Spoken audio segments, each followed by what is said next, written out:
Alors quels sont les différents moyens de communication qu'on peut utiliser justement pour capter un maximum la clientèle? Donc il y a plusieurs familles d'outils justement pour communiquer avec. La première famille bien sûr c'est la publicité média.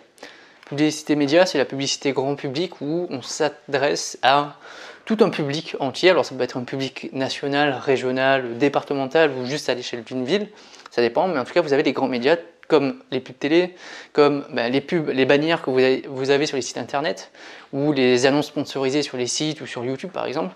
Donc c'est en quelque sorte la publicité média. Vous avez de la radio et vous avez de la presse. Alors régional ou national ou international, peu importe, mais ce sont des moyens de communication. Parce que vous avez toujours des blocs possibles de publicité et d'annonces que vous pouvez mettre. Premier moyen, donc publicité média, c'est pour du grand public.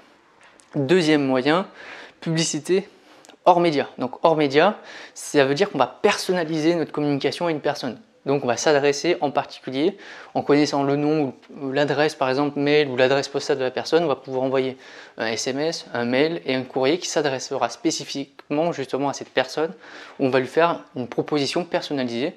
Par exemple, une personne qui va avoir bientôt 50 ans, vous avez probablement des opticiens qui vont vous adresser un courrier, un mail, un SMS pour vous dire bientôt vous allez arriver à 50 ans, il serait peut-être temps justement d'aller faire une petite visite chez votre ophtalmologue pour vous assurer que votre vue elle est bonne. C'est un moyen justement de vous adresser directement à la personne et de lui proposer quelque chose qui va l'intéresser en tout cas, ou en tout cas où il y a une potentielle possibilité d'achat. Troisième chose, le sponsoring bien sûr, c'est un moyen qui est très utilisé notamment pour l'image de l'enseigne où on va justement participer à la création d'associations, on va participer à la mise en place d'événements, on va financer des fois justement la mise en place de ces événements ou de différents événements comme des courses, des événements sportifs, etc. avec des bannières immenses. Voilà, il y a pas mal de choses sur la sponsoring.